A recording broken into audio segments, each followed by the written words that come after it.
মাখা ঝালমুড়ি মাখা তো অনেক খেয়েছেন, কিন্তু কখনো কি খেয়েছেন কি রসগোল্লা মাখা বা কেক মাখা?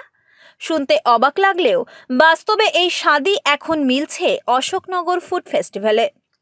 অশোকনগর শিববাড়ি ময়দানে চলছে ফুড ফেস্টিভ্যাল, আর সেখানেই দেখা মিলেছে অতীতে ভাইরাল হওয়া মাখা কাকুর।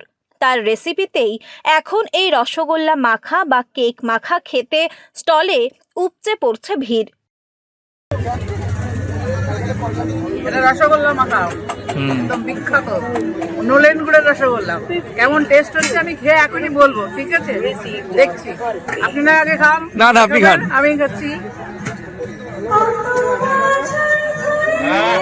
মানে এটা রসগোল্লা মাখা জীবনে মানে আগে কখনো খেয়েছেন? কখনো খাইনি, এটা ফার্স্ট টাইম, এবং ফার্স্ট টাইম শোনা অভিজ্ঞতা এবং খাওয়ার টেস্ট ইজ অসম, বিউটিফুল, একদম ফ্যান্টাস্টিক। এটা কি সম্ভব রসগোল্লা মাখা? আমরা কোনোদিন বিশ্বাস করিনি, সেটাই সেই জন্য ট্রাই করলাম যে না এটা সম্ভব কিনা। কেমন হয়েছে, টেস্ট কেমন? টক, মিষ্টি, ঝাল, ফ্লেভার, ধনেপাতা ফ্লেভার, মুখের টেস্টটাই পাল্টিয়ে দিচ্ছে একদম। রসগোল্লা মাখা দারুণ খেতে। কেমন টেস্ট কেমন? খুবই ভালো, মিষ্টি টকটকে, খুব টেস্টি। আপনারা যেমন রসগোল্লা মিষ্টি দেখেন, এটা ঝাল ঝাল টকটকে। সন্ধ্যের পর থেকেই মেলায় ভোজন রসিকদের ভিড় চোখে পড়ছে, তবে অন্যান্য স্টলগুলির পাশাপাশি একটি দোকানের ভিড় সহ টাঙানো লিফলেট নজর কাড়ছে সকলের, যেখানে দেখা যাচ্ছে রসগোল্লা মাখা, বড়দিনের আনন্দে কেক মাখাও সেই তালিকায় স্থান পেয়েছে। ভাবছেন কিভাবে সম্ভব? রসগোল্লাকে টুকরো টুকরো করে কেটে তার মধ্যে দেওয়া হচ্ছে ধনেপাতা থেকে লঙ্কা, এমনকি নানা হরেক রকমের মশলা। তাতেই বদলে যাচ্ছে স্বাদ। বাঙালির প্রিয় মিষ্টি রসগোল্লায় মিলছে টক ঝাল মিষ্টির এক অনন্য মেলবন্ধন। এক্সিলেন্ট। মানে এটা কি খেলেন আপনি? এটা অ্যাকচুয়ালি রসগোল্লা মাখা, বাট মানে কনসেপ্টটা এত ইউনিক, মানে খেয়ে বোঝা যাচ্ছে না যেটা রসগোল্লা। মানে রসগোল্লা মাখা হয় কখনো? রসগোল্লাও মাখা হয়, মানে তার জন্যই দেখলেন এখানে? একদম। কোথায় পাওয়া যাচ্ছে এটা? এটা কিন্তু একমাত্র পাওয়া যাচ্ছে পৌলমিস ক্যাফেতে, যেখানে আছে আমাদের খুব ফেমাস মাখা কাকু। ওনার মাখা কিন্তু এবারে স্পেশাল রসগোল্লা মাখা। প্রথমে চেষ্টা করলাম রসগোল্লা মাখা, এর আগে আমি পাপড়ি চাটও খেয়েছি, ঠিক আছে, তার আগে কেক মাখাও খেয়েছি, দুর্দান্ত। এবং আমার এখন স্টলে যেটা একটা ইউনিক আইটেম, সেটা হচ্ছে মেন্দু বড়া আর ঘুগনি।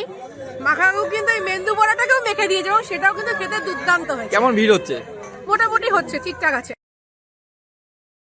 উত্তর 24 পরগনার বাণীপুরে বাণী নিকেতন হাই স্কুলের সামনে দাঁড়িয়ে বিভিন্ন ধরনের মাখা আইটেম বিক্রি করে একসময় সোশ্যাল মিডিয়ায় ব্যাপক ভাইরাল হয়েছিলেন রবিন ঘোষ। পরবর্তীতে ক্রিয়েটারদের জ্বালায় অতিষ্ঠ হয়ে নিজেকে গুটিয়ে নেন, তবে আজও নিজের হাতের জাদুতে মুখের স্বাদ বদল করতে তার জুড়ি মেলা ভার। দীর্ঘদিন পর আবারও প্রকাশ্যে দেখা গেল সেই মাখা কাকুকে। আমি স্পেশাল বলতে এখন নতুন রসগোল্লা, নলেন গুড়ের রসগোল্লাটা মাখছি, রসগোল্লা মাখা, তা বাদে এই কেক মাখলাম। মানে এটা কিভাবে সম্ভব, কিভাবে মাখছেন একটু যদি বলেন? এই যেরকম আমার মাথা দিয়ে বেরোয় আমি সেভাবেই মাখা করি। আমি মাখা আপাতত যে খায় বা খেয়েছে তারা কেউই খারাপ বলেনি। তার সঙ্গে আগে যা করেছি, আইসক্রিম মাখা, এই মাখা, সেই মাখা, সেগুলো তো করেছি, যা ছিল সবই আছে। যারা কাস্টমার তারাই বলছে ভালো হয়েছে। কেমন ভিড়? প্রচুর ভিড় দেখছি। খুব ভালো ভিড় হয়েছে। ফুড ফেস্টিভ্যালের পৌলমিস ক্যাফে কাউন্টারে পাওয়া যাচ্ছে এখন এই অভিনব রসগোল্লা মাখা, কেক মাখা সহ নানা ধরনের ফুড আইটেম।